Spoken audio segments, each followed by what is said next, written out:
Very warm welcome to School Sports Live viewers.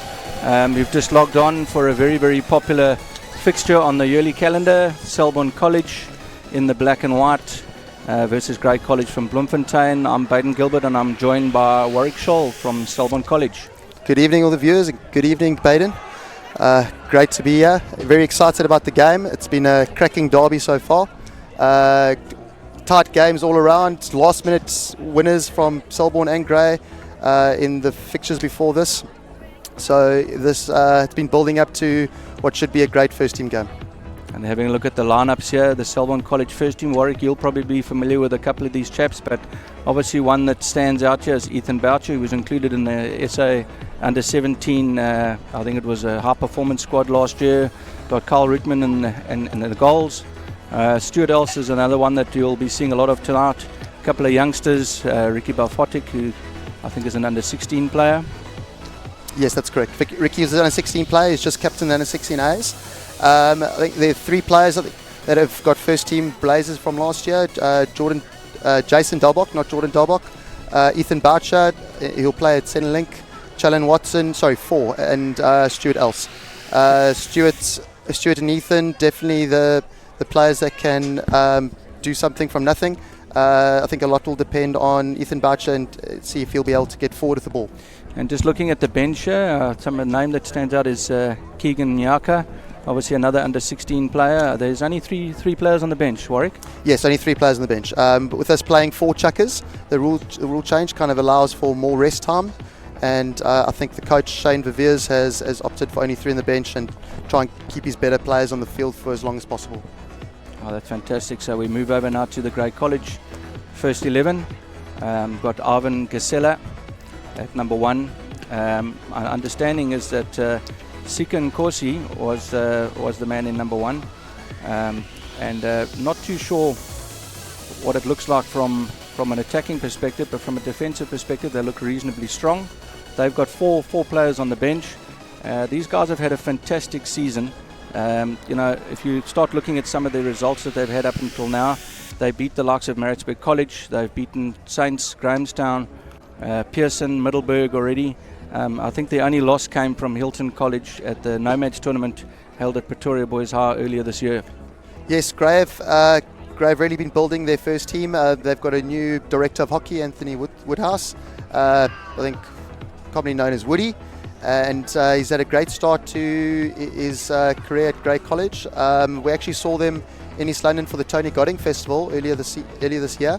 Where they played some magnificent hockey. That you spoke about that victory over St Andrews. They were absolutely brilliant. They hardly put a foot wrong.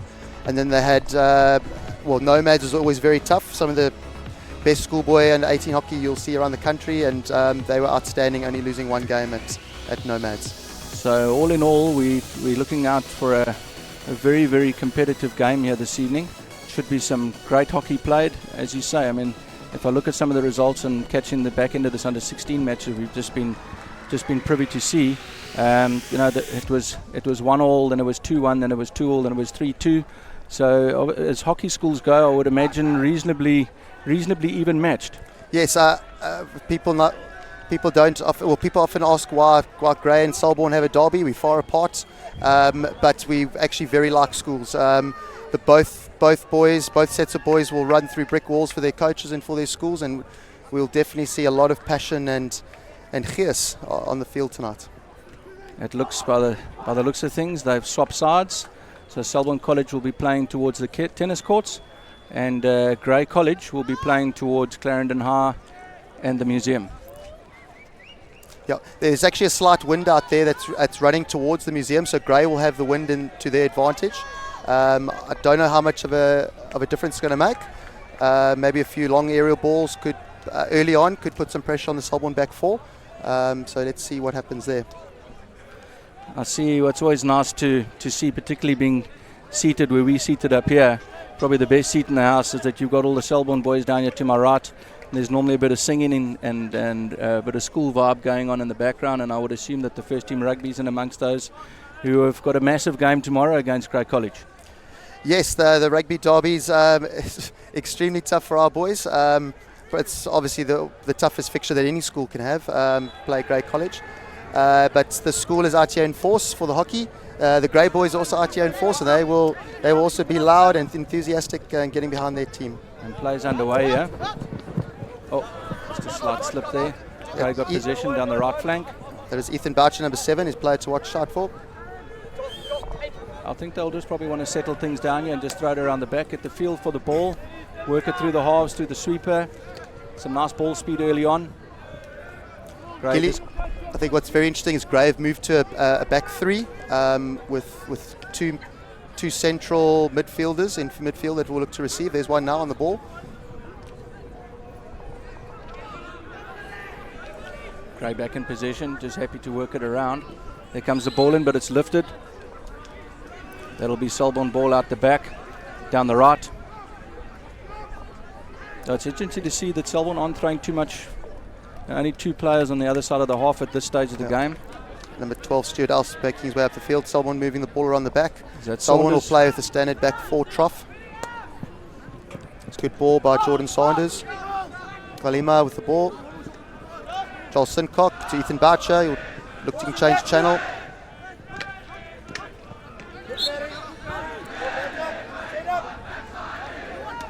And going back around the back. Jason Taboc, one of those first team players from last year. Eric Farah. Eric trying to move the ball down the line. Taking the hit quickly. Challen Watson with a bit of space. Grey get the ball. Running down the left flank. Put a loose ball into the midfield here, and it's picked up. Ethan Bacha, the counter-attack. Oh, that was exciting time. I think the counter-attack in hockey these days is always the best attacking ball. Baden? Yeah, I found that Selborne were really good at that last year. When you thought that the chips were down, they got a lot of goals where you didn't expect them to score. And I think with Ethan in the middle, I think you're going to find that he's your playmaker. So a lot's going to come from there. It's young Daniel Karl on the ball, dropping back to make the tackle. A few boys losing their footing. Yeah, I think it's in the circle, and it's a good save by the Selborne keeper. Great save by Karl Rootman. And he's just playing it out to safety, and that'll be a 16-yard hit to Selborne. I think they might just want to slow things down here and just have a look, get back into position and get a bit of composure. Yeah, Selborne needs to also look at, Selborne marking in the middle there wasn't very good. There's an overhead onto the roof. I think both sides just kind of feeling each other out for now. That's a nice ball down the left. I think, Baden, what's going to be interesting is tactically how Shane Verveers is going to handle the 2 players in midfield, which will obviously mean a double team on Ethan Boucher. See if he's going to match that and go with his centre-back into midfield as well. Well, the interesting thing is that if Grey are playing 3 across the back, then you would think that Selborne could possibly drop another player up, or there'd be a slight hole, or not a hole, but I mean a little bit more space in that midfield. Well, I think you've already spotted it, that you saw Selborne only had 2 players up high, and I think what's happened is Stuart Else is number 12. Blonde boy who was playing centre forward has dropped a little bit deeper, so almost like a drop centre forward to try and help Ethan in midfield. It's a nice clearance. Slow start to the game. I think both sides just kind of feeling each other out. The turf is a bit slippery. Obviously, I wouldn't say a bit of dew, but you would notice that on the turns and that you saw Daniel Karl losing his footing a little earlier, so might want to get nice low body position. I think it actually is a bit of dew. It makes it a bit slippery. Ethan Boucher with the ball now. Daniel Karl. Jordan Sanders got to work hard. Oh, that's nice Ethan interplay. Boucher now. There's the counter-attack, Baden. That's Luke Lawrence. Oh, that's 16. That's Luke Lawrence. Just going wide from Grey. On the right-hand side. Got some interesting information this afternoon from a good friend of mine, Cassie van der Merwe, who was saying to me that Luke Lawrence's mom, Susan, is a well-known hockey umpire up in the northern parts of the country. And his sister, Elne, plays for Aranya Macy's, who have just won Waverley last weekend and are number 1 ranked girls' school in the country at the moment. And apparently she's only in grade 8. That's incredible. Playing first-team hockey at arguably the best girls' school team in the country. almost year in and year out, and she's only in grade 8. That's unbelievable. I can see why Gray have opted for this 3 across the back. Gives them a lot of space to move, and obviously as they're throwing it around, people might think, why would they be throwing the ball around the back and there's nothing in it? But what you do is you move your opposition around. So they've thrown it once or twice up and down the flanks, and now they've got an opportunity to get the ball right down into the Selborne half. Luke Lawrence, number 3, who's operating deep midfield, looks like one of their go-to players, controlling the speed of the game. Here's the counter-attack. This is Kalima. Playing ahead to Ryan Evans. Intercepted by Gray.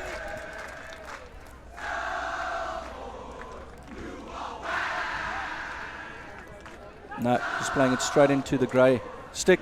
And Gray opting to go down the left. Not many players up front for Gray.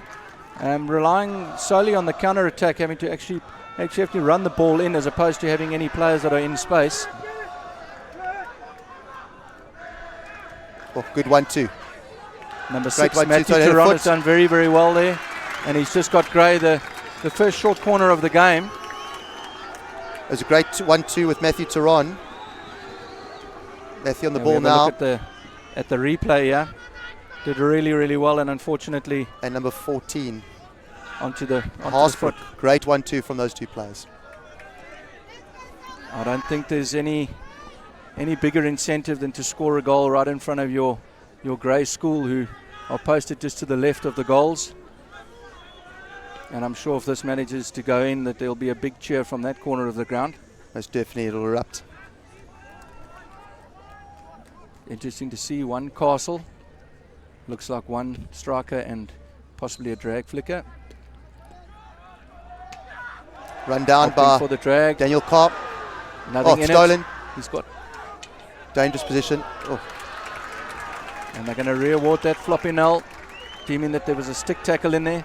And there we go. That's just what I was talking about. Those are those Grey boys hanging over the fence right there in front of the goals. Well done by Daniel Karl to run this down. It should have been defended better by Selborne. He did very well. I think he didn't realise that he had as much time on the ball. Sometimes it can be like when you've got the masks on. It can't be that easy. Can't hear your buddies shouting at you to relax. Right, another big moment for Grey. Let's see if the castles will shift again. Maybe try and change the angle. That's a great save.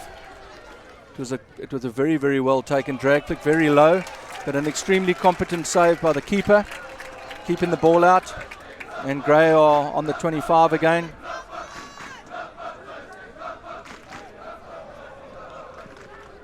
It's number 7, Marcus Horn, coming in on the right there. Grey still on the attack, putting pressure on the Selborne D. Nice little open face there, unfortunately. No advantage played. I think Selborne might just want to slow this down and maybe just move the ball around. Grey have done that very, very well around the back. Well worked the overlap. Inside. Oh, it's a nice intercept there from Grey. Counter-attack down the middle. Coming down the centre. Number 6 is open down this side. If he lets that go, it'll be Grey ball. Joel Sincock did very well to get a touch there, Baden, to break down that counter-attack. Quick ball out the back. Here comes the counter. Stuart Else. Pity.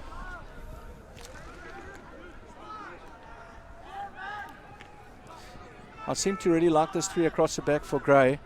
It actually just gives a whole new variant to the way that Selborne have to bring the ball out the back. Yeah, Baden, it allows you to have an extra player in midfield. So if Grey aren't doing it at the moment, but you should have an extra player up front, which allows you to go 4 and 4 on the Selborne back 4. Grey are sticking with 3 and aren't to press Selborne at the moment. Selborne to counter the 3 have got to either push their centre forward back like they're doing, or they've got to push their centre back through. Yeah. And kind of match Grey system for system. Well, at this stage, they're just opting to keep their structure, which is fine. So obviously Shane Viviers has a plan, and you would think that, in a game like this, now playing the 4 chuckers, it actually gives you an opportunity as opposed to having a half time you know, having the chuckers where you've got 2 minutes just to have a chat to your side. So it will be interesting to see when they come out after the first chucker and see if they make any changes. I don't think they've made any personnel changes yet. No personal changes yet. I don't think Shane will change it. I think he'll back himself to do what we do well. And he's got that. He's got that. It's in play. Nice kind of tackle. And only when he really has to change it will he go for a different system. It's a long corner to Gray, down on that left-hand side of the field. They opt to drop it into the midfield here. Number 12, Hanru van Wyk.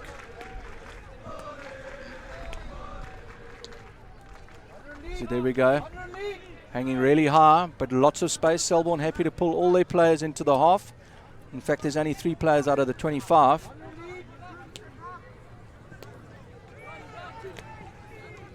Karl Cronje. My understanding is that Karl Cronje, his uncles are there's a shot. Hansi Cronje Great save. and Ruben Kruger. Great quick shot and a great save by Karl Rotman. I don't know if you got that, but what I was saying is that Karl Cronje's uncles are Hansi Cronje and Ruben Kruger. So sport is in his blood. Safe to say. I think sport's in Gray Bloom's blood.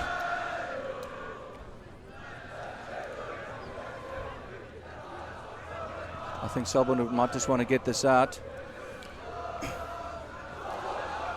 So the bulk of the play has been down here in the Selborne half.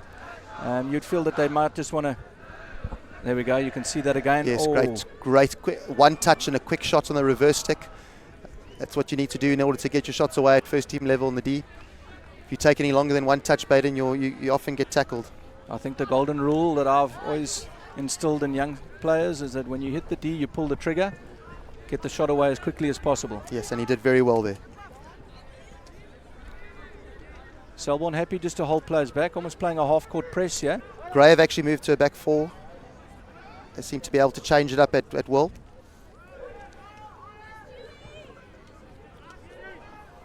And slowly, you can actually just see us sitting where we are here, how as the interplay is going between these guys across the back, how Selborne are slowly just shifting back. Yeah.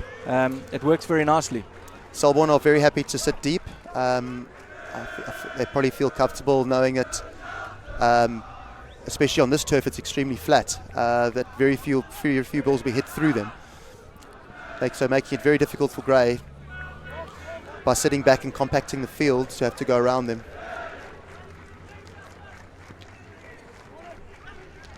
Oh, turnover, box of death.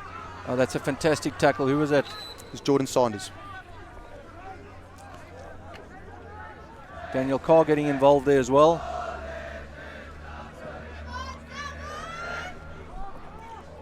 That's Philly Pretorius dropping it back, and here we go around what we've spoken about, where the gaps start opening the moment Selborne commit players to the top. Selborne have left a striker up and they've left a few open spaces. Gray on the attack.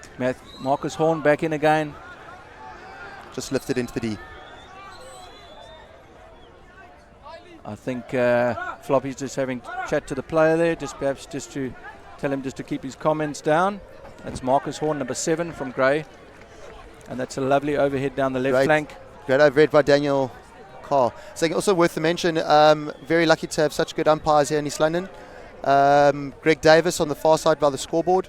Very experienced umpire, doing a fantastic job. And then a man with many international games as Dion Nell.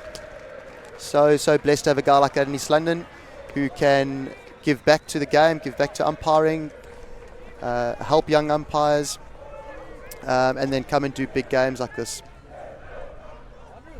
Well, there's a minute left on the clock, and you might think at this stage that it's kind of a bit of a stalemate for the first half, and the sides might just be happy just to run that clock down and maybe regroup and have a chat with the coach and find out what the plans are for the second half. Gray moving the ball up now. Selborne are definitely starting to leave a few more players higher, so there's a little bit more space to go forward. So turnover sign. Ryan Evans now on the ball. Player that's growing from strength to strength so far this year. I must say, I saw Ryan Evans at the Border Schools Day, watched the Cambridge game and one or two of the other games, and I must say he looked like a player that I think in a few months or so, I think get towards the end of the first team season, you might find that he's one of your go-to players. I really like him. Technically very good. As he gets a bit older, he's starting to get a bit of a quick up. He's an incredibly intelligent boy, always thinking, always moving, and yes, I think player.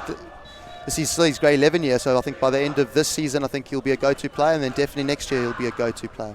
No, that's fantastic. So, as we said, that's the end of the first chukker. Not much really to talk about. No real opportunities. There were 2 scoring opportunities for Grey up this side.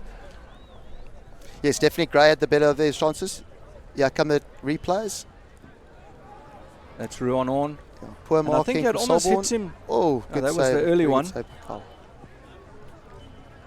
The other one here, it appears to almost come off his hip from what I could see. That was the short corner. You can see those Grey boys in the back there, they're loving it.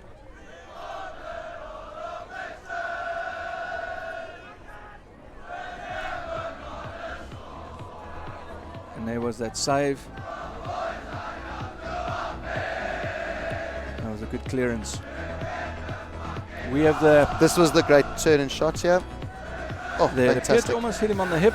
Yeah. We got away with that, and that looks like, who's that, Jolson? Can't bring it out the back. Sometimes, Kili, all you have to do is get in the way.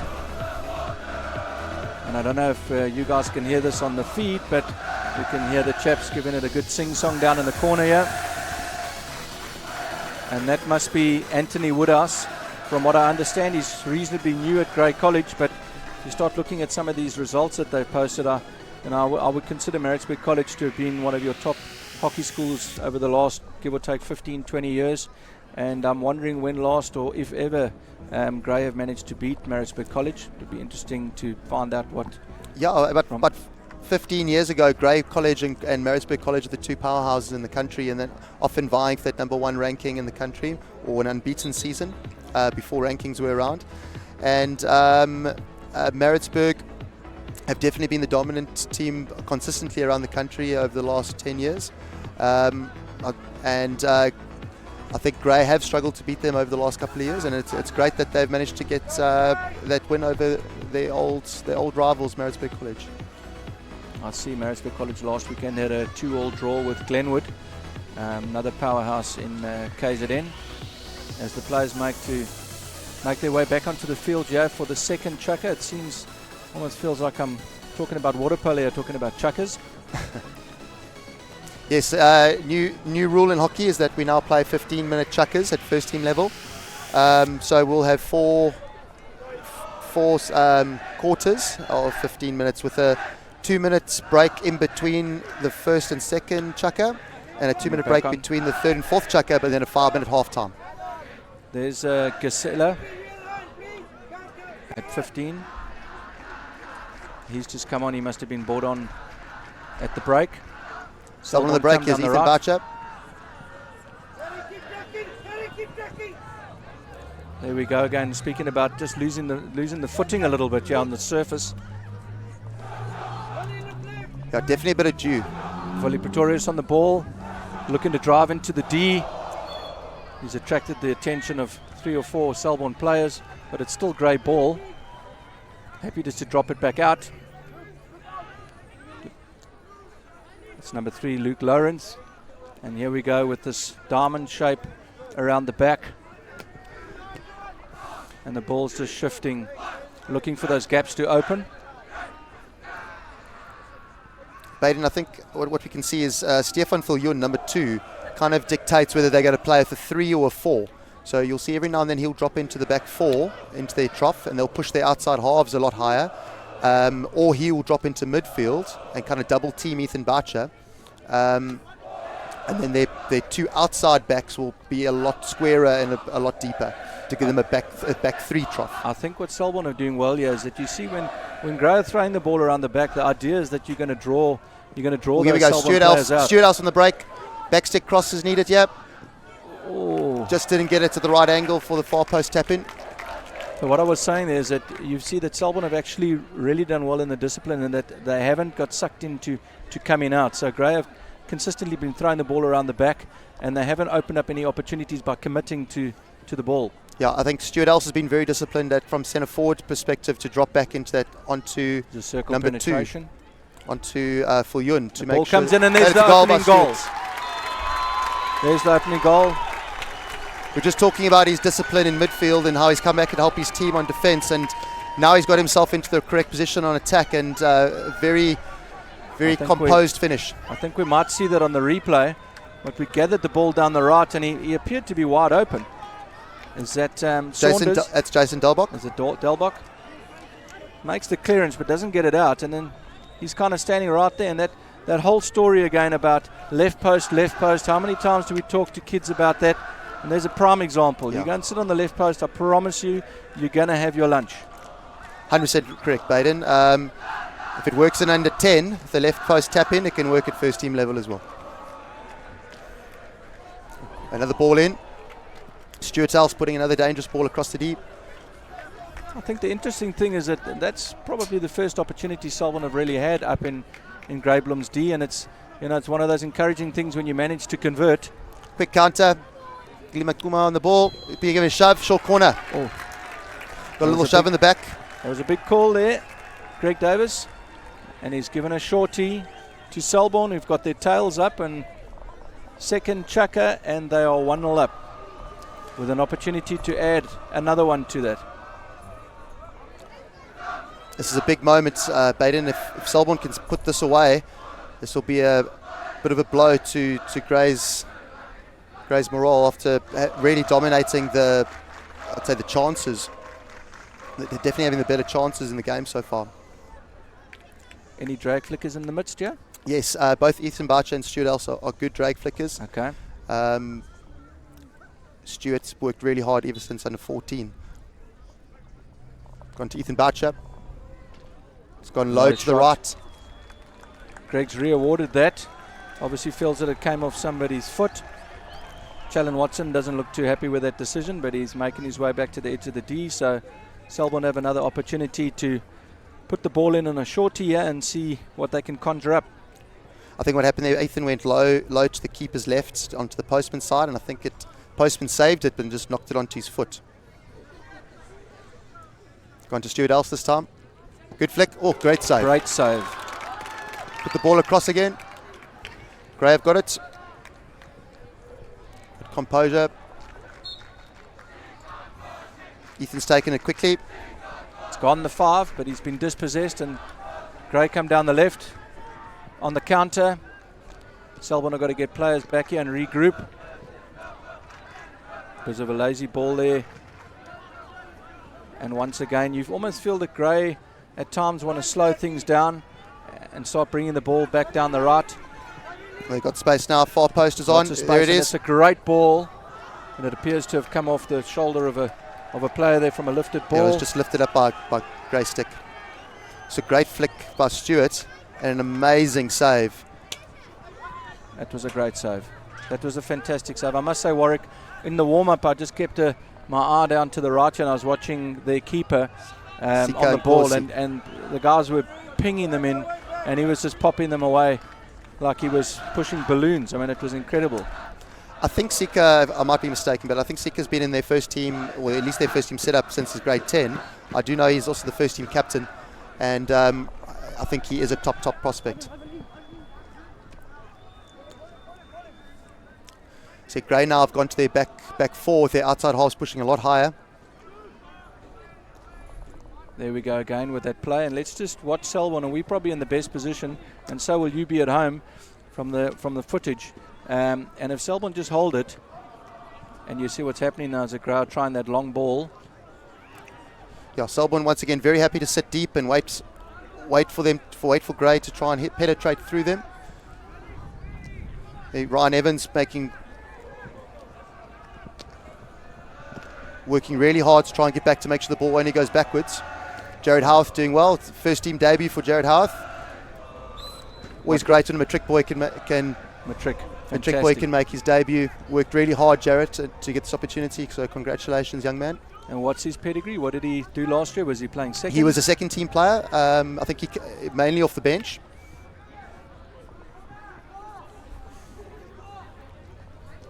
One of the interesting things here that number 7 and number 13, Rerun and Marcus Horn, are twins.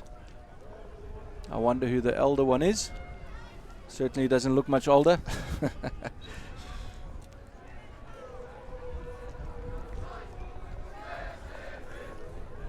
Things have gone a bit quiet here. I think everyone's very nervous, Kili. It's a bit of cat and mouse. I don't think he was 5. Ethan Bachi taking it quickly. I'm not sure he was 5. One a hit. I think Selborne looked to go quickly again. Stuart Else on the ball. Definitely going quickly. Hasn't gone 5. He's happy to take it in, but that wasn't gone 5. It's amazing. I tell my son all the time the same thing. They hit the ball directly into the D, or it doesn't go 5, and you shout at them, and you go and play a club game on Sunday, and there's a rush of blood, and what do? You just go and whack it huge straight over into it, the baby. D. That's gone 3/4 of the field.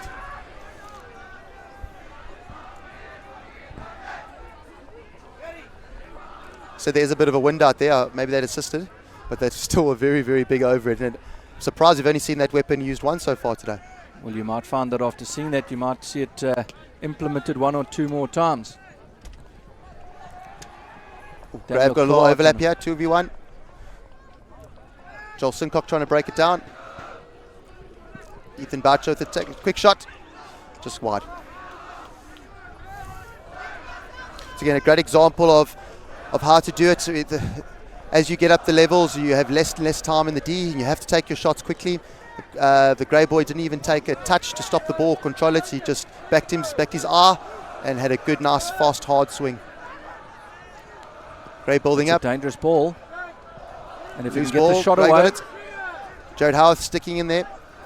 Here's the cross. Oh, and he's missed it on the far post. Now we've just seen that on the Selborne side where you have somebody on the left post and they're just able to tap it in. And Grey unfortunately missing out on an opportunity there. We might actually see a replay, but that couldn't have been too far away. Here's that replay we spoke about. I must say, Van Bloom was in the 100% the correct position. It's always very difficult when it's hit it hard across the D like that. Very unlucky. You probably found that he was unsighted. He was actually behind the keeper. He actually had a very good body position as well. It's also a little trick when you're on the left post to stay as low as you can. Just, as you said, when you are unsighted, to try and get nice and low so you can see as much of the ball as possible. Selborne sitting very deep, almost a half-court press. Well, definitely in a half-court press. Gaps are opening up. Joel Sincock with the steal. He's lost it again. Grey on the ball. There's a bit of space for the shots. Got a shot away. You find that Grey are doing a lot of pushing here, and they've managed to pull the trigger 2 or 3 times in the last 2 or 3 minutes here. And you feel that Selborne might just want to slow this down a little bit and regroup. I heard somebody in the crowd. There's a higher press from Grey. They managed to find Challen Watts in the midfield. Well done. Could hear somebody in the crowd here saying, Grey, just be patient. Just possessed in the midfield, and Grey come right down the centre. Ball down the right-hand side here. It's a great steal by Rerun. Chris Cross in. Jason Delbock's got it. So we'll need to stay composed here. We need numbers back in the D. Need to stay compact, make it as difficult for Grey Bloom as possible. Ricky Vapotic, one of the under-16 boys that have come onto the field now. Floppy just pulling out the school teacher whistle tone there. Don't do that again, young man. You can always hear from the whistle tone exactly what's just gone on. Yeah, good umpires don't have to talk. They just He's talk put to him their whistle. Under pressure down the right, but he's got it away.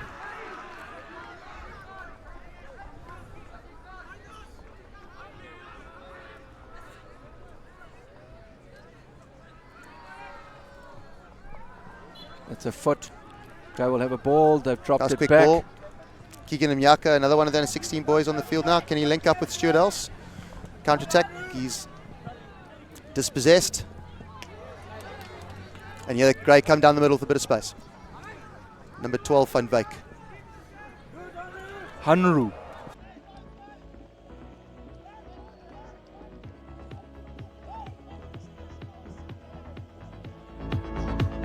Van Wyk. Hanru Van Wyk. Oh, that's good defensive stuff. And a great clearance. Ethan Bachi the ball.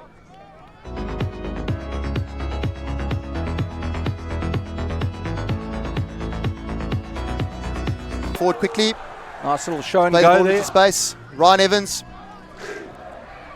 Great commitment there. Stuart Else on the ball. Is danger man.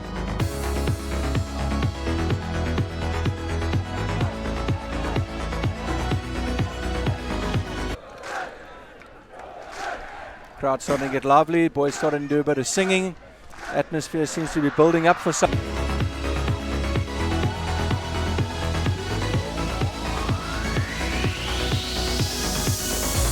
There's only 3 minutes left for the half, and then they'll have a 5-minute break. Huh? Correct.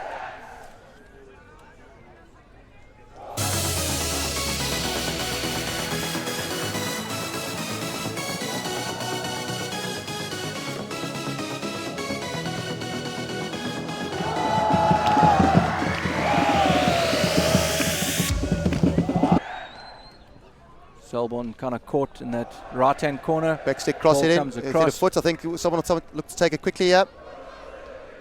Good pass. Keegan Yakas missed it. Ricky Vapotic picks it up though. Ball hits in. Forward, Challen Watson.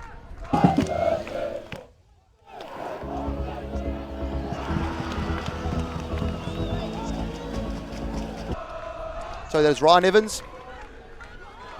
And Graham got the counter attack. Can they link up? Great ball.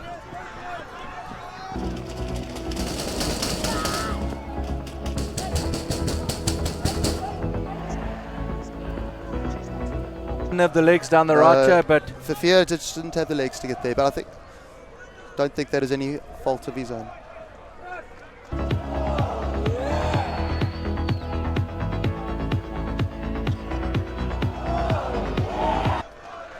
Selborne, I think, would definitely need to slow this down now. A couple of boys with a big overhead. I think Daniel Carney's trying to get on the ball and throw the ball into the grey half. Oh, that's nice and composed hockey. Dion's missed the foot. I think everybody thought that the umpire had missed that. That's on a foot. No, Selborne ball. Selborne ball. I think Daniel Carr definitely needs to look for a big overhead. It's on down the middle of the field. He hasn't seen it. I see Daniel's moved from the left. He's moved over to the right. Something that Selborne back four do a lot, actually, Kili. They interchange a lot. They're very comfortable playing anywhere across the back four. I think what's happened is with young Ricky Vapotic coming onto the field, he's probably more comfortable at left half, so Daniel's got into the middle. Stuart else hassling well. You feel they just want to drop it back? No, quite happy to come down the right flank. Selborne have big ball inside. What a great ball. That was a fantastic ball. Huh? Great ball by Marcus Horn. Incredible ball speed. Unfortunately, we didn't really have an opportunity to chat to any of the coaches, but it would have been nice to have had a word with Anthony Woodhouse just to have found out any prospective RPT or Free State Schools players. I would think with their results that they might get the lion's share of representation. Yes, I actually had a chance to chat to Anthony because we umpired the under-16B game together, and he mentioned that he expected the majority of his boys to be in the mix, which is actually normally the case. Grey normally dominate that Free State side. And Free State have actually struggled over the last couple of years, and I think they'll be hoping for a better performance at RPT and hopefully a few national selections. Loose ball into midfield. Grey have got the ball. He has an open space. Oh, that was a great save. Great save by Karl. It's rebounded back into number 12, Van Wyk, and Grey have got a short corner. Very unlucky by Karl. I think we might see this on the replay. Grey very, very quick on the counter. Yep. And I found that on a few occasions now, the last few minutes, hit him on the head. It's actually you found that you've had one or two Grey players that are loose in the D. I'm not too sure what happened there. That hit him on the head. Yeah, it hit. Deflected off he took the shot, and Karl Rootman made the save, and it's rebounded up into his face. And talking about sort of provincial selections, I mean, if you look sort of around the East London area, I know Cambridge have got a really, really nice side this year. I don't know what Queens and Dale and the other teams that contribute towards the border side. The traditional boys' schools will always contribute. Worked well. Back to the push-up. Karl made another great save. Karl having a good game so far. Grave taking it quickly. Van Wyk with the ball into the D. That could be a shorty. Another short corner. How many short corners have Grey had now? They must have had... I'd say about 5. Yeah. 6, 5. 6 short corners. We actually haven't really seen them get a shot away. I mean, there was a drag flip a little bit earlier. There's that replay. It's very well worked. A little slip to the left and then back to the push-up. I noticed that Grey have got a lot more players around It's the D half time. for the It's half time, Giddy. So the time's up on the clock. Oh, there we go. So this will be the last play of the half. Selborne desperate to defend this. Oh. Daniel Karl's run it down. Back to the push-up. Quick shot of goal. Saved by Karl Ruttman. Well saved. And it's out. That's half time. Okay, guys, if you've just joined us, it's half time. Selborne College, good value, 1-0 up here against Grey College. Notwithstanding the fact that Grey have had numerous opportunities to score. I think at this point in time, I think the Selborne keeper has really kept Selborne in the game, and we're going to close off for half time.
And we come back live here, looking towards finishing off the half-time.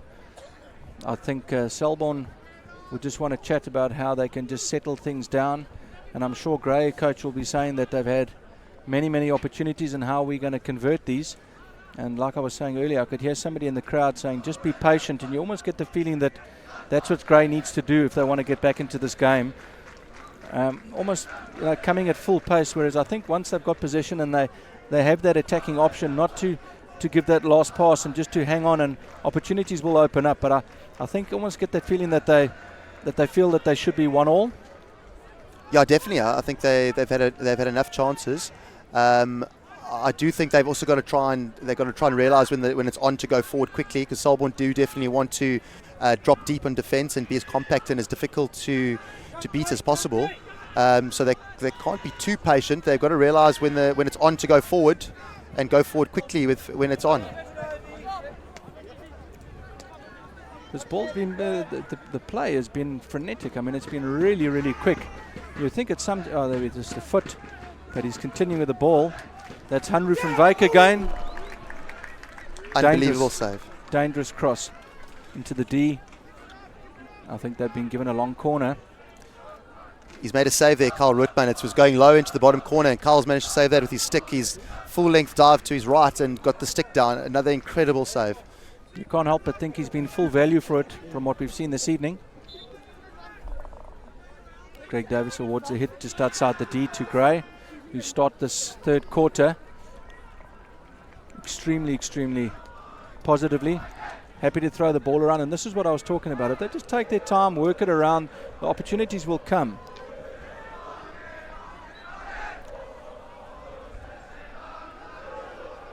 There are these three players that we spoke about across the back here, and you just indicated that number 16, I think it's Gerhard Erasmus, just been instructed to sort of make his way down the left flank.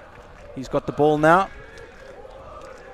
Yeah, but what you must watch out for is when they go to a 2 at the back like this, their outside halves will go a lot higher up the park. So you see their right half, there's their right half on the ball now, inside the 25. Foot just outside the D.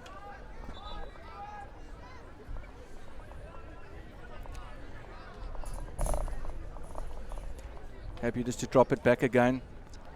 Hanru van Wyk controlling things out the back. Drops it to Karl Cronje, who slaps it across to the right hand side. Picked up by Stefan Foolin. The ball in. Joel Sincock with the interception. Joel Sincock quietly gets on what he needs to do. Yes, Joel's a workhorse. Very passionate young man, always gives of his best. It's always those players that you don't really see too much, but they do exactly what's required of them.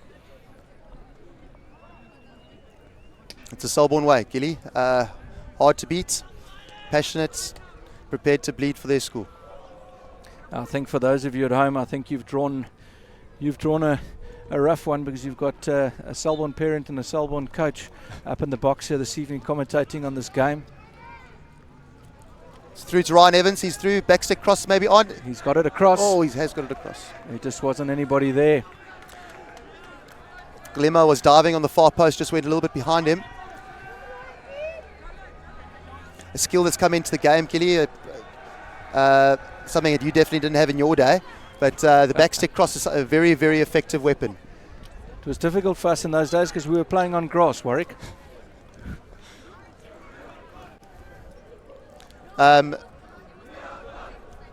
We all know Tony Godding. Tony Godding used to always remind me that grass hockey players were more skillful because they used to be able to do it upright. In those days, we used to Bobby dazzle the chaps, eh? That's when we could. These days you've got AstroTurf and it's a lot easier to make the tackle. So you look quite stupid when you're having a Bobby dazzle and somebody just puts a flat stick and dispossesses you. Makes your other 10 teammates a little bit grumpy. That's correct, and I think what we've seen from both teams, especially the Grey side, is how effectively they've moved the ball. One touch pass hockey. Let's put it on the foot. The good old story, the ball always moves quicker than the man. And both teams have shown that. Selborne more on the counter-attack, moving the ball quickly forward. Transition's been very good from defence to attack, and Grey moving the ball around from touchline to touchline, from baseline to baseline, trying to stretch the Selborne side. You see Selborne, you're quite happy to play the ball from the midfield, not really dropping the ball back like Grey. So it's kind of two different contrasting sort of ways of playing, which has made that game interesting. He has a card. Looks like Jordan Sanders is going to get a card. He's got a green card. 2 minutes. It's a 2-minute suspension for the centre back. We might see that on the replay. Clash of two big guys. Cross balls in the D.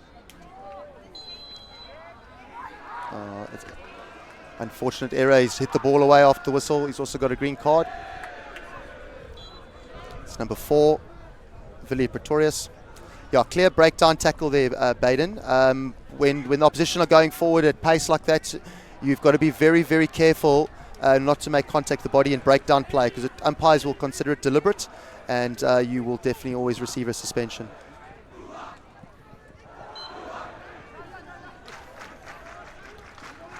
Stuart Else the ball now. Is good receive and arc, dropping it back to Jason Taboc. He's been dispossessed. This is dangerous. And it looks like a 2-on-1 here. That's a great tackle.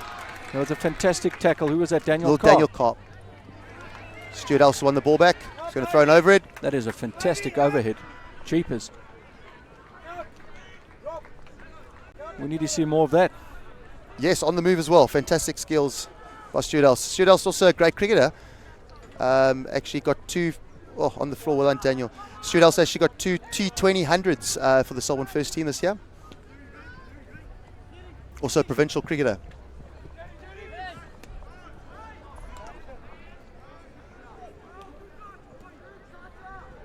Great skills by number 3, Luke Lawrence. I'm almost positive you'll see them drop it back, and there it goes. Got a man down the far left who's putting him under pressure with that ball. Quickly on it. Good pickup in the midfield. Ethan Bachi with the ball. Nice turn. Show and go. Drops it on the inside.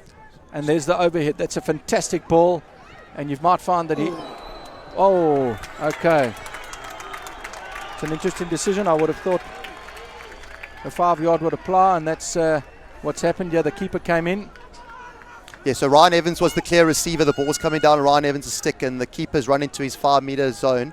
So if anyone at home doesn't know the rule, the aerial becomes dangerous when someone runs into the receiver's 5-meter zone, and then obviously the hit is against him. And with the hit being in the circle, it's upgraded to a short corner.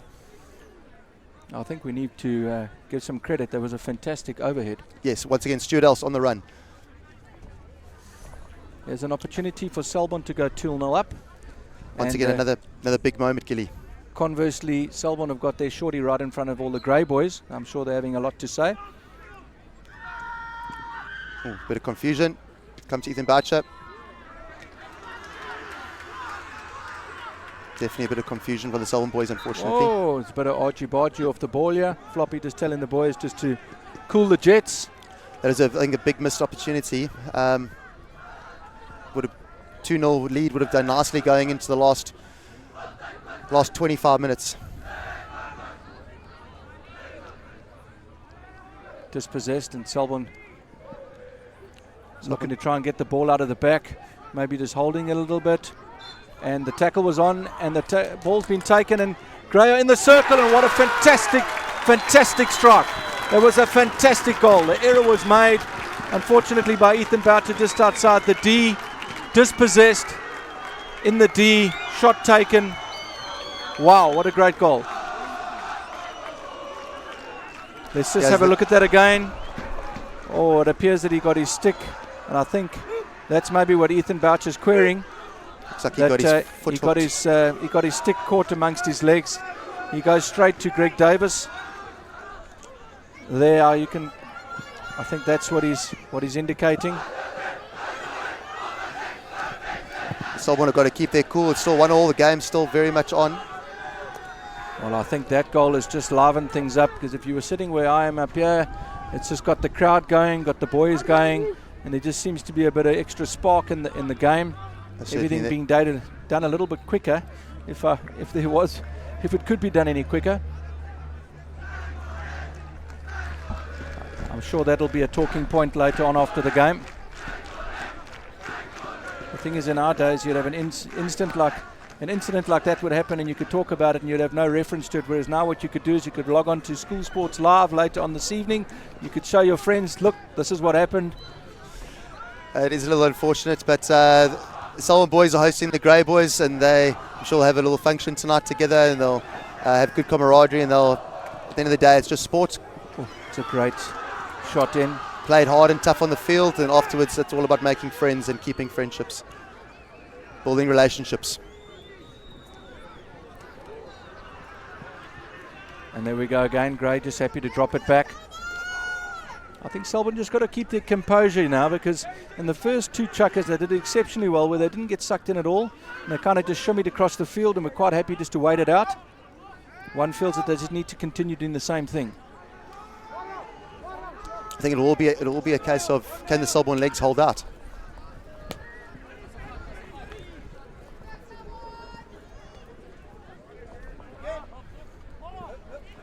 Ryan Evans getting a bit deep here at right wing, allowing the grey left half a bit of space, putting in a dangerous ball. Ethan Bachi with the ball now. Keegan Miak with a good receive and arc. Fortunately, Challen Watson couldn't find a teammate.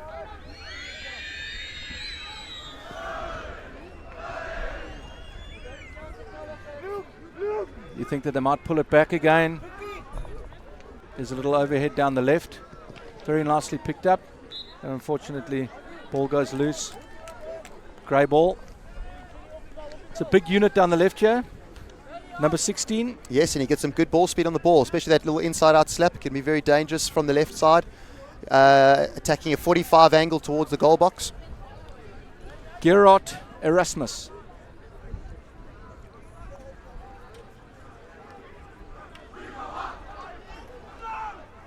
Grave taking it quickly. Unfortunately, they've given it away. Ryan Evans, now Ethan Bachi.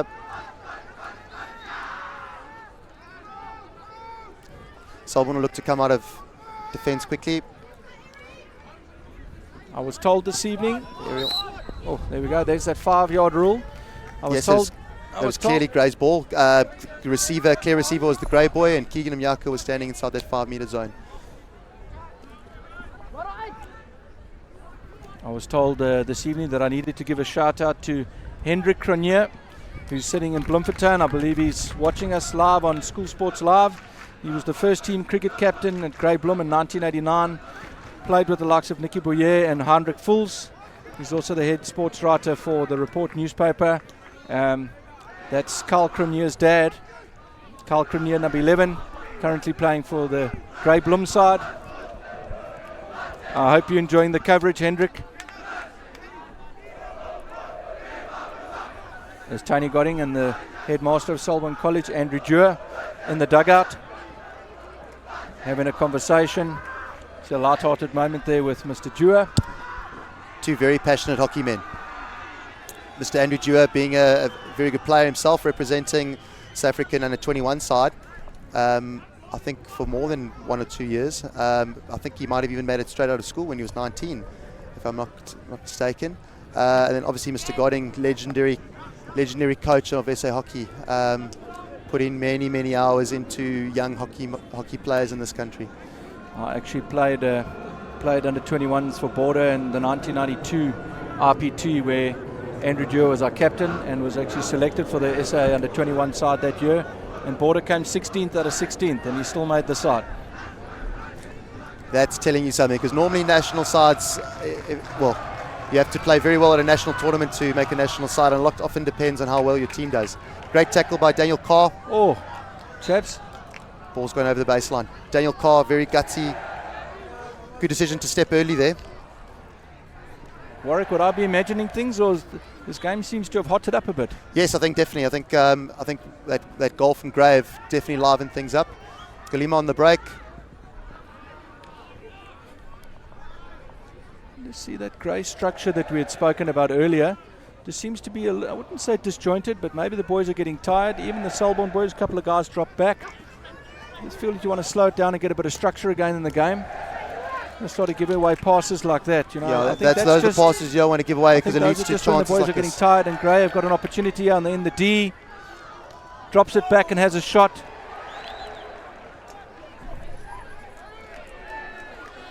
Was it inside or outside? The D, not too sure. It possibly could have been a foot. But he has this opportunity we spoke about now, Warwick. This was an excellent chance, Baden. He should have taken this. Yeah. Erwin van Deventer with that opportunity. I think he might look back on this coverage late on this evening and think he possibly could have got a second goal there for Gray. I think the big secret is, though, is the quick early pass from the turnover. For an effective counter-attack, you've got to move the ball quickly from the transition from defence to attack. As Selborne have done here, break from Kalima. Going to look for an inside ball. Stuart Else the run. Ethan Bachi on the ball now. Someone need a player wide out right. Ethan's going to take it himself. He's dispossessed. Ball down the flank. Lovely bit of skill there. Boy, and he's been blown up for it. Yeah, Looked good from where we were up here. He just shielded the ball with his body. And that's the end of the third chukker. That was the quickest 15 minutes I've had in a while. Jeepers, guys. If you're not here at the game and you're watching on School Sports Live, have a look at that skill. Great skill. That was fantastic skill. Just unfortunately shielded the ball for a split second there. Dionel, with all his years of international experience, won't get fooled with that. Wow. So we've had 3 chuckers here, 15 minutes. We locked it 1-1 here at Selborne. Massive rugby derby tomorrow. Yeah, it's starting to get nerve-wracking. My feet are starting to jingle a little bit. Here's some replays. This is the goal from the first half. Jason Delbach with the cross, and Stuart Else. A good goal, all good strikers, good low body position, and being patient on the far post. You see what it means to the boys. Any young player out there watching, when we say left post, this is why we say left post, people. Yeah, in hockey, with the game being played obviously predominantly right-handed, it's often easier to come attacking down the right, and that's why often the goals are scored on the left post. That was the Saunders card, and you almost feel there was sort of a 50-50 there. Yeah, on a quick break like that, I think you have to make a decision. Either I'm going to go for the tackle. If it's a risk versus reward. If it comes off, you could be the hero. If it doesn't come off, unfortunately, the risk would be that you will receive a card. A couple of the girls got a big fright behind the goals there. Lucky that there's a net. I think we're in for a very, very entertaining last 15 minutes. I mean, these boys have really thrown the kitchen sink at it. I mean, from up here you can see the sweat on the backs of the necks and the arms sort of glimmering in the lights from the floodlights. So these boys have really played hard and they've run hard. From a hockey perspective, from Hockey Derby Day, this doesn't get bigger for the Selborne and Grey boys. This is a huge game. So much riding on it. They're so passionate about trying to win this game. And yeah, the boys will put everything into these last 15 minutes.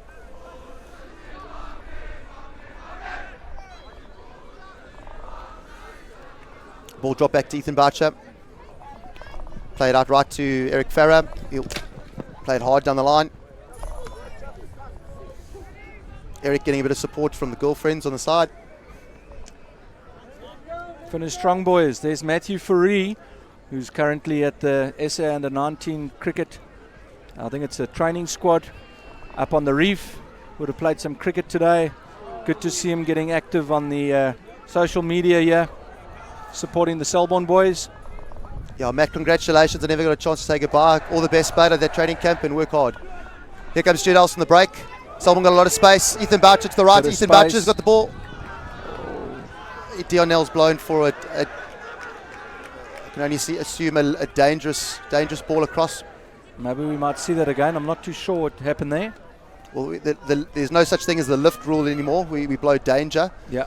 So Dion can only have interpreted that as dangerous. That pass across to Ethan Bachi. Bit of a breeze coming up, eh? Yes, the wind's definitely picked up, so this will be in Selborne's favour. Little young Daniel Carr's got a very good over it. He can use it. Selborne have looked to play on the break, so definitely will be a weapon that we must watch out for in this next 13 minutes.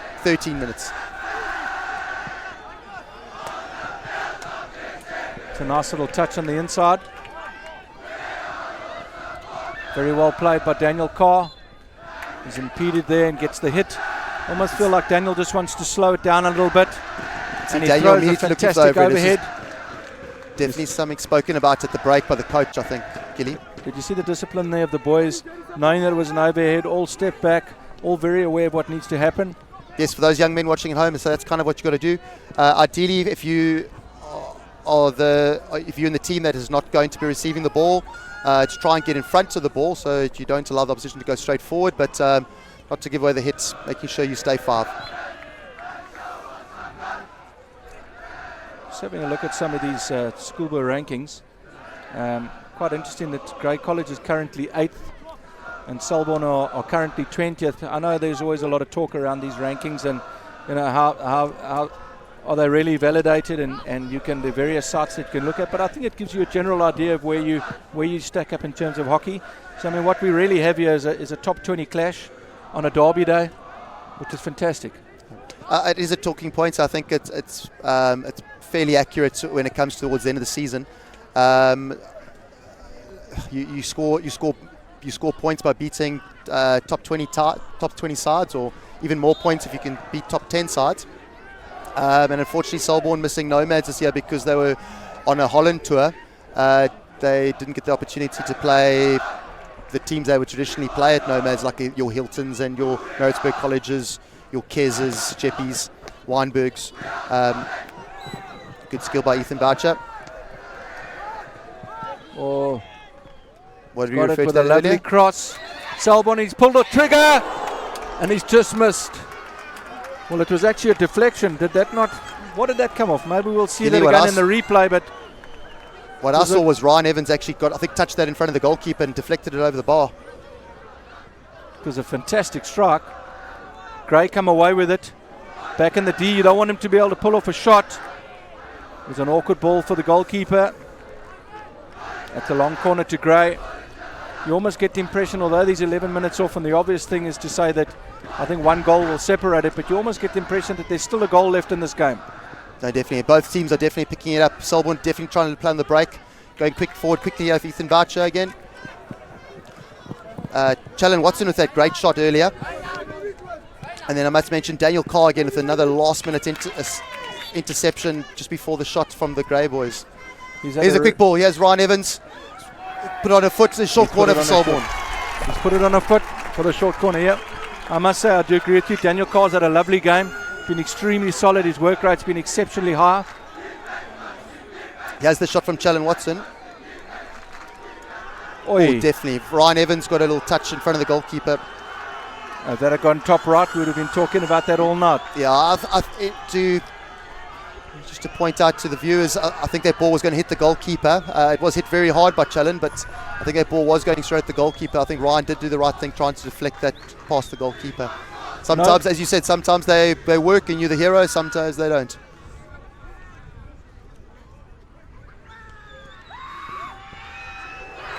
Oh, he's going to award a stroke. He's awarded a stroke. We saw something very similar last year. I've actually got a feeling that was a planned move to try and suck him into that challenge. That's a massive call. I think the rerun here might tell us exactly what happened. He suckered him into this, Kili. That's definitely a stroke. It's even the back of the stick. What, Ethan? Who would be the P flick taker? Yep. Jason Taboc has taken the strokes this year. He's a big, strong lad. He'll go for power. Well, it's quite obvious to say that this is a crucial time of the game. And I had a feeling that there might be another goal. Looking at the time, if this is converted, there could be time for more. Gets a bit quiet, yeah. Sika's offset just slightly to his right, so he's favouring his stick side. It's the quietest we've heard it, yeah. And he converts. Selborne go 2-1 up with 9 minutes to play. Great composure by Jason Taboc. Seeing that Sika had offset slightly to his right, sold him the little dummy and gave him the inside-out flick into the keeper's glove side. The game's back on, and if we thought it was played at a quick pace, I'm sure it's going to be taken up a notch or two now. Yeah, squeaky bum time now, Kili. Here's that incident from a different angle again. Sort of diagonal run there. I think we're in for a very nerve-wracking last 8.5 minutes. There will definitely still be drama in this game still. The keeper, almost like you said, he almost set himself up to just right of centre, which you would have thought maybe would have given him his left-hand option as possibly his stronger option, and he just popped it in. There was a lifted ball in. Selborne ball. You almost feel that Selborne just want to slow it down now. They've got the lead. I'm not saying that they want to sort of just defend the lead, but might just want to slow things down a little bit. Now, 8.5 minutes is still a long time, but I think what we will see a lot from Selborne is a lot of overheads now. You don't want any willy-nilly, you just want to play some solid structure. Oh, there's a ball, Ethan Bachi in space. He'll look for a foot. It was unlucky, thought it was on the foot. Selborne are going to get back quickly, and they've got to get back into their defensive structure. That's what worked well for them today, is that half-court press, dropping deeper. Daniel Karl to challenge Gray. It's fallen for Gray. They've got a man open on the right. You feel that's just a hit outside. Great ball in. Played out by Daniel Karl again. Clean with the ball. He'll just arc and keep the ball strong. Name the game he has, just keep the ball. 100%. Selborne trying to slow it down. Ethan Bachi taking charge.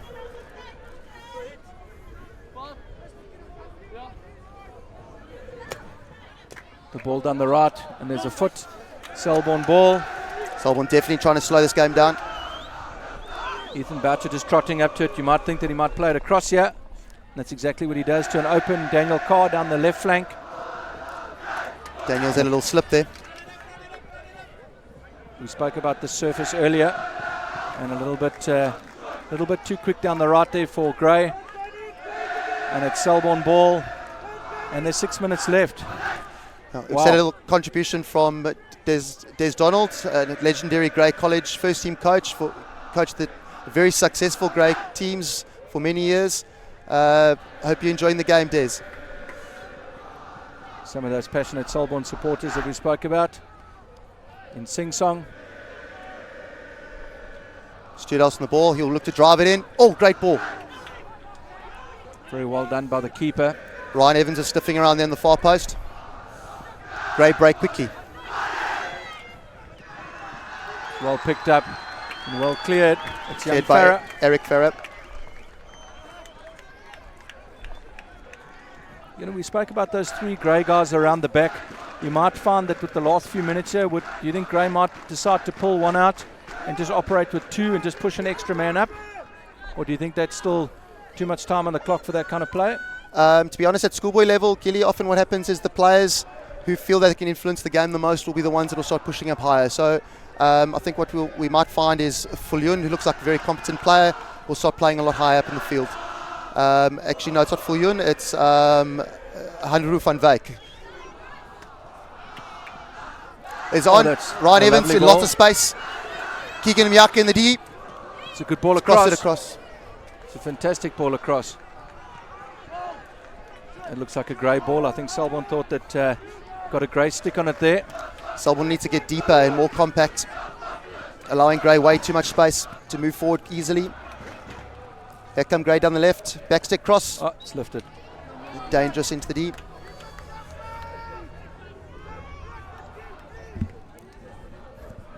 I think they really want to slow it down now.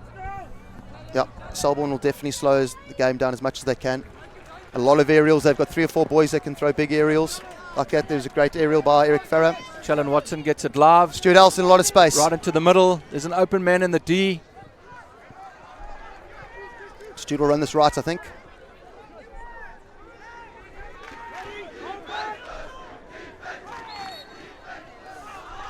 Okay. Moves it quickly. Stuart will drive this into the deep. Ryan Evans got to win this. Nice so a little flip past him. Great tackle. Good step by Jason Taboc. Ethan Bachi will look to keep the ball. Ethan's got very good hands. Difficult player to tackle in close quarters. Selborne have got options if they can just bring it out and swing it around. I think what they'll do is they've got the ball while on the touchline. They'll want to keep it while on the touchline. Then at least they know if they lose the ball in this area, they've got players in and around that area, and it's in a wide zone which they will feel is defendable. Especially on Selborne right hand side, they'll try and keep the ball probably in this corner as long as they can. 3 minutes 15 seconds. Warwick, it's around this time, usually with a few minutes left on the clock, that there might be thoughts around who we feel or you might feel has contributed to this game in the form of perhaps a bit of the man of the day, man of the match. Your thoughts? From a Selborne perspective, I think that Karl has made There's some incredible saves that, especially in that first half, that kept Selborne in the game, kept them with that 1-0 lead. And then the man who's just made that tackle has made as many game-changing tackles deep in the top of his D. Daniel Karl, for a grade 11 boy playing his first year, first team hockey, he's been outstanding tonight. He's managed to cut out the errors that used to plague his game as a 16 boy, and his strength has always been the tenacity and a great tackler. And from a grade perspective, anybody that's kind of been a standout for you? Number 3, Luke Lawrence, I think has tried to control this game. I think he's done a very good job. And then number 12, Hanru van Wyk, the two central midfielders. Even though Selborne are leading, Grey have definitely controlled possession, controlled territory, and I think that they have definitely been influencing those stats. Once again, Ethan Boucher will look to keep the ball as much as possible in this right corner. Oh, here we go. I did notice after the tackle there was a little bit of pushing and shoving, and that's really not necessary. It's been a very, very nice game. Tempers flaring, and you almost feel that this is taking place. Oh, Ethan Boucher's got himself a yellow card. It's right in front of the Selborne supporters, and it's really not something that we want to see. And I don't think it's made any better when the Schoolboys get involved. So I think both teams just want to cool it down. It's been a nice game of hockey. Ethan Boucher's been given his marching orders. Selborne retained the ball. Oh, and Gray will break quickly. It's a big loss for Selborne the last couple of minutes. Ethan's their player who can keep the ball for long periods of time. This is obviously now when you want to drop all 10 right behind the ball and just close out the last minute.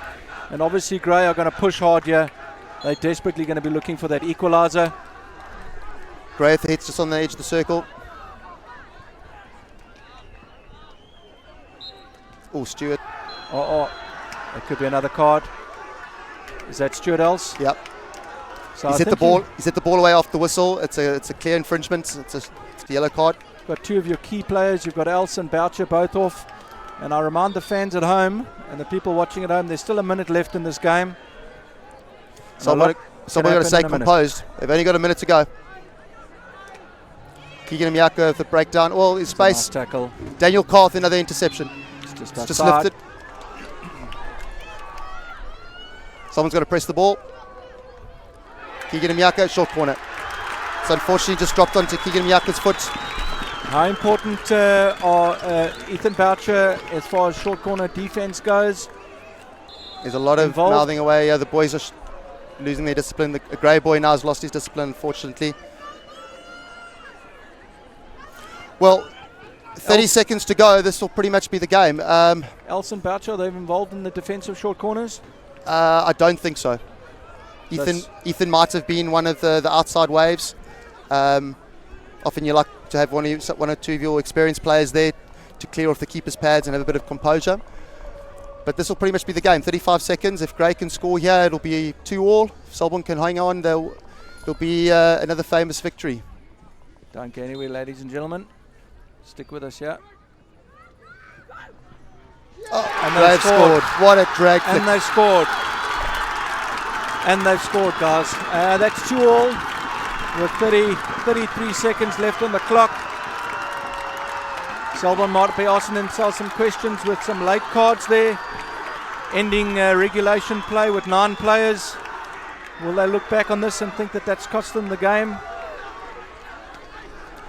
It's fantastically taken. Selborne only got 9 players in the field. They need to stay compact here. 10 seconds to go. Don't give the ball away. Down the middle. Don't give the ball away. And I think that sums it up. And that's the game. Well, guys. Great, exciting finish there, Kili. I think that this is a fantastic advert for Schoolboy hockey. I mean, what a game of hockey. We spoke when we came on air a little bit earlier. You were talking about the results from today. You know, where one team's been up and then they've been level and then they've been up. And once again, we have a game like this where Selborne went up and then they were level. Selborne went up again. And, you know, towards the end of the game, I mean, what more can you ask for? 30 seconds left on the clock and you get an equaliser with a drag flick. doesn't get better than that. No, it's fantastic. This is why this derby is so important to these two hockey clubs. We really do. We cherish this derby so much. All the games, I think the last 4 games on this turf this afternoon have been won often with late goals. Always been 1 goal apart, and this has actually been the first draw today. But yeah, another late goal. Great drag flick. I'm sure we'll see the highlights now. It looked like it went just over Karl Rootman's left shoulder, but with obviously a great pace. Yeah, I can't help but see a bit of disappointment on the Selborne faces. I mean, you know, with a few minutes left to go, being 2-1 up, it's always unfortunate to lose in the dying minutes of a game. But I mean, with 30 seconds left on the clock, you know, you would have felt that Selborne thought they had it in the bag. Hopefully, this is ugly scenes or not. I hope the guys are cool. There we go, shaking hands. Now the two boys that were getting each other's face earlier, now they're best mates. Yeah, that's what we want to see. Well, we play hard, Kili, but at the end of the day, it's all about relationships and building friendships. It's a hard-fought game. Are any of these grey boys being hosted out? Yes, I think, to be exact, I think 10 of the first team boys are getting hosted out. Once again, it's a special part of this derby, is that you're able to host boys when you're under 14 and make friends, and then we'll obviously travel to Grey Bloem next year, and the Grey boys will be able to reciprocate, and you become friends for life. I have a story like that with a good mate of mine, Reino Reitzenbach. We found out we were actually born on the same day. We mocked each other for 2 years, and always hosted each other. Obviously me if it was in East London, and Reino hosted me if we were in Bloemfontein. So friendships can be built, and and can be cherished for a long time. Okay guys, this is me, Baden Gilbert. I'm signing out. Once again, join us tomorrow for School Sports Live with the coverage of the Grey College, Selborne College rugby match live here out of East London. Warwick, it's been thoroughly enjoyable having you on my left-hand side here. Thank you, Kili. Yeah, I've thoroughly enjoyed doing this. Definitely give it a go again next time. Cheers, everybody watching.